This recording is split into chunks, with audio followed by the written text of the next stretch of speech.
Então, para identificar estes valores duplicados, recorremos ao data, vamos aqui onde vem esta função identify duplicate cases, selecionamos a variável quantitativa, selecionei a faixa etária, depois disso mudei o nome aqui para duplicados e de seguida pressionei o OK. Bom, ele me deu valores, esta coluna de valores duplicados, mas só que aqui encontrávamos valores duplicados e não duplicados. Então, para resolver esta situação, de novo, recorri ao data, depois ao select cases, depois recorri aqui ao selecionar esta variável de indicador of each, onde identifica estes valores duplicados. Então, aqui coloquei na verdade, uma condição onde dizia que para esta coluna eu queria valores não duplicados. Então, ao pressionar aqui, ele já me dá de cara os duplicados, igual a 1, valores não duplicados, e depois pressionei o contínuo. Então, depois daqui, o OK, ele depois já me deu esta coluna já limpa, sem valores duplicados, apenas valores não duplicados. E bom, porque a ideia também da atividade era criar uma nova variável denominada diferença, né? Para criar esta variável, recorri nesse caso ao transform, desculpa, depois a função compute variable. Então, daqui, denominei esta nova variável como diferença e pus aqui a expressão peso depois, peso antes menos peso depois. Então, ele depois veio me dar esta variável de diferença. Mas, bom, para analisar os meus dados, né? Eu preferi, ali a atividade pedia uma análise descritiva, né? Então, ao fazer esta análise, por segundo, vou sobre o output para se perceber. A primeira coisa que fui fazendo, na verdade, é fazer uma análise descritiva. Para fazer essa análise descritiva, recorri ao Analyze, né? Eu só estou a mostrar daqui do output, mas isso ocorreu lá no dataset. Então, optei pelo Analyze, depois análises descritivas, depois as frequências e selecionei as variáveis. A primeira variável a selecionar, nesse caso, foi o uso de drogas, depois a idade e por aí vai. Só que eu selecionei variável por variável, é por isso que ele me deu estas tabelas de frequência. E aqui ele vai dizer que, bom, para esta base de dados, ele encontrou somente um valor omisso e 9.782 bases limpas. Casos, nesse caso, nem são bases limpas. Para a variabilidade, desculpa, ele também foi encontrar apenas um valor omisso. Então, para o peso também é a mesma coisa, um valor omisso. É assim, não descrevi aqui muito bem, mas ao fazer essas tabelas de frequência, seleciono a variável, as estatísticas, os cálculos que eu preciso, os quartis, as médias, modas, medianas, as somas, os desvios padrões, desculpa, os mínimos e os máximos, e pressiono no contínuo. Então, ele vai me dar todas estes valores. Após isso, ele me deu tabela de frequências, Ele vai me dizer o seguinte: olha, para a faixa etária das 63 observações, apenas temos uma observação, que é o caso omisso, mas para a diferença, não temos nenhum caso omisso. E a média para a faixa etária é de 46 anos, a mediana é de 46 anos, a moda 15ª, o desvio padrão 18,3, o mínimo são de 15 anos, o máximo 77 anos, e o somatório destas idades é de 2.898 anos. Para a diferença, também vai me dizer a mesma coisa. A média vai ser de menos 4,9 quilos, a mediana é de menos 2 quilos, a moda de menos 5, o desvio padrão de 10, o máximo de menos 30 quilos, o mínimo, desculpa, de menos 30 e o máximo de 16 quilos. Então, ele depois aqui veio me dar os percentis de 30, 46, 62, faixa etária, menos 10, menos 2, 1, para a diferença. Bom,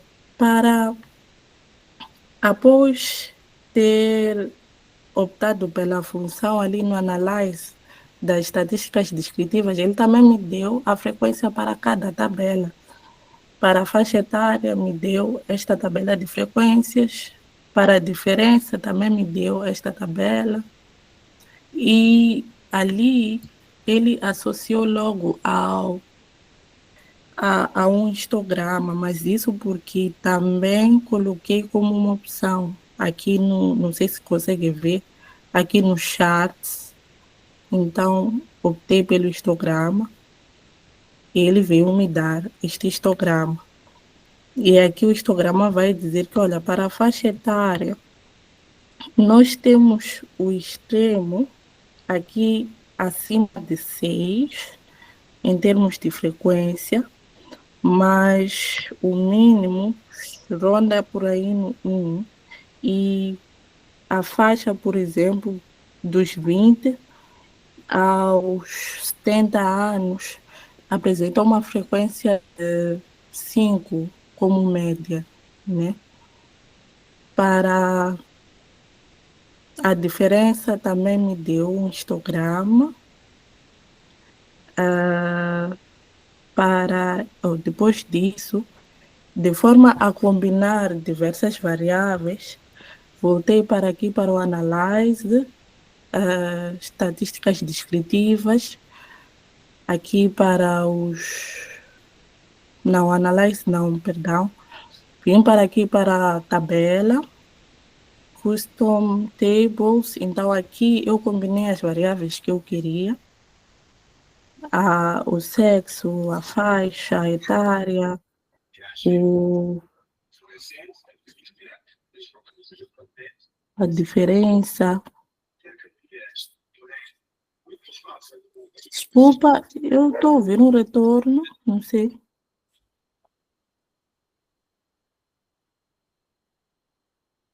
Colegas?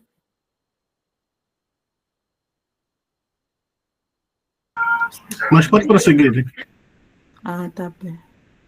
Então, depois de ter combinado as variáveis que queria apresentar nessa tabela de frequência, ele veio me dar estes valores aqui. Na verdade, estes valores que temos aqui nesta tabela, vamos encontrar aqui nas primeiras tabelas aqui. Fiz a variável, ou fiz a tabela uma por uma variável. Então, não tem muita diferença, é a mesma coisa.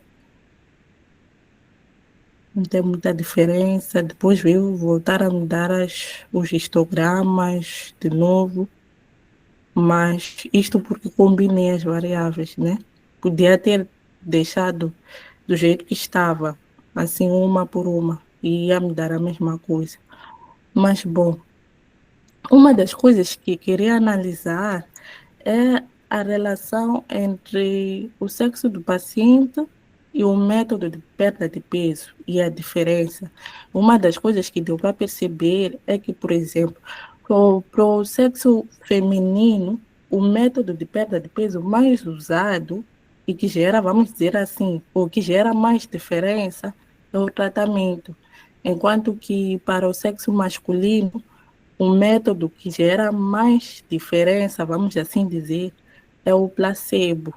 E uma outra observação que podemos encontrar aqui nesta tabela é que, por exemplo, o sexo feminino opta por um método de perda de peso via ginásio, enquanto que o sexo masculino não. Então, eu acho que é algo interessante a ver, né?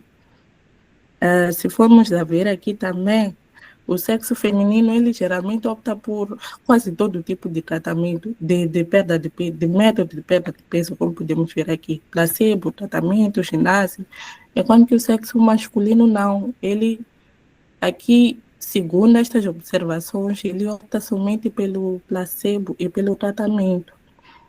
Então, depois daqui, uma outra tabela de frequência, na verdade, combinada, também para perceber, foi esta aqui, mas é o mesmo, o método usado simplesmente foi diferente, mas é o mesmo.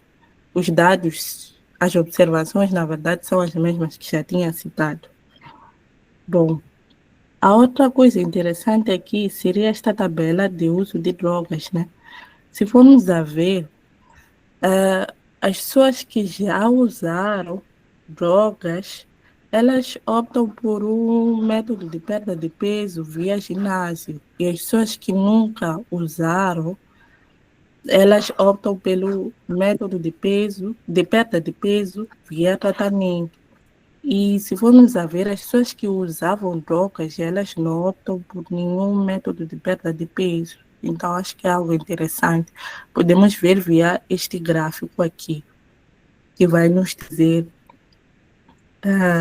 o que acontece. Se formos a ver, esta barra aqui, lilás, ele vai representar o método de perda de peso via placebo. O verde via tratamento e o castanho via ginásio.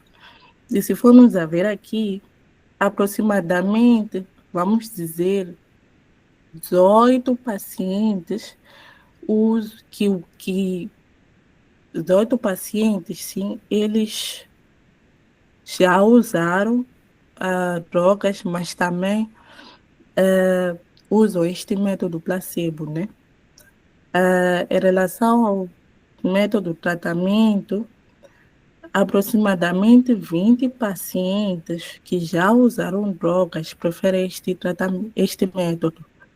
E para o método ginásio, aproximadamente na faixa dos 26 pacientes optam por este, este método, tratamento.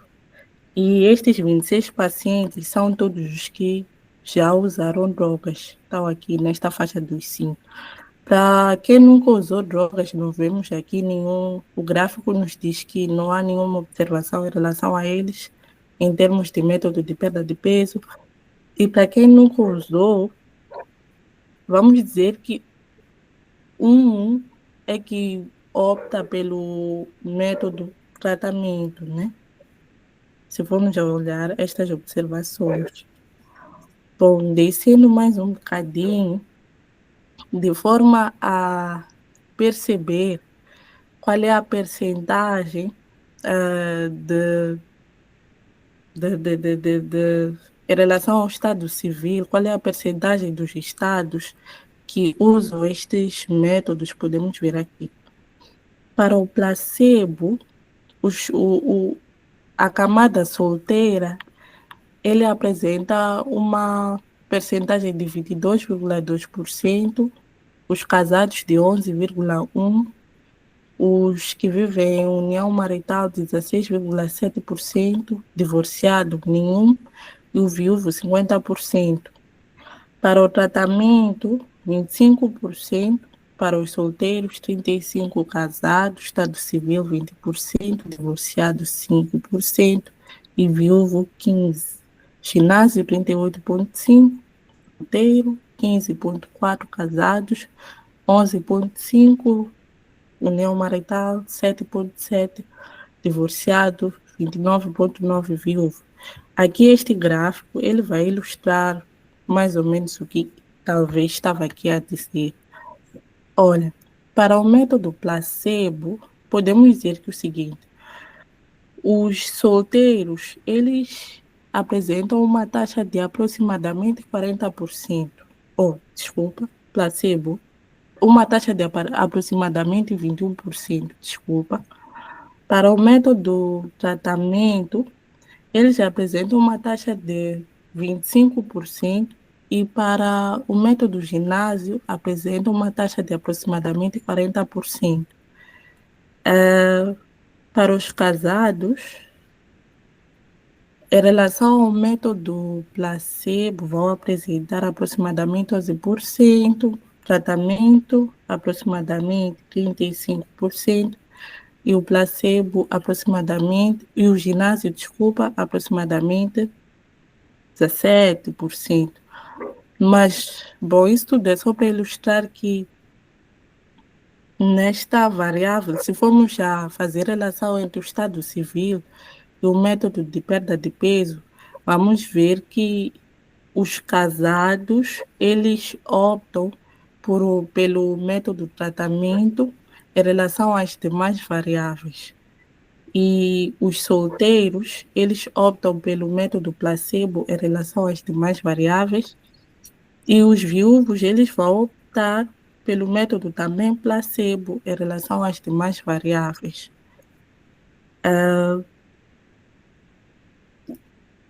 Por fim, como forma de analisar qual é o método de perda de peso que está sendo mais usado nestas observações, é possível perceber que, bom, o método que apresenta uma maior taxa de uso é o método ginásio, em relação ao método tratamento e ao método placebo. O método do ginásio, ele vai apresentar uma percentagem de uso de 40,63%. O método placebo, de 28,13%, e o método de tratamento, de 31,25%. Então, isso acho que pode nos dizer alguma coisa em relação a estas observações. Estes dados, eles vão nos dizer que a forma talvez mais eficaz de perda de peso para estas pessoas em estudo é o ginásio e não talvez o resto, como o placebo ou o tratamento. E muito obrigada, colegas. Desculpa qualquer coisa caso não tenha explicado bem, mas é tudo.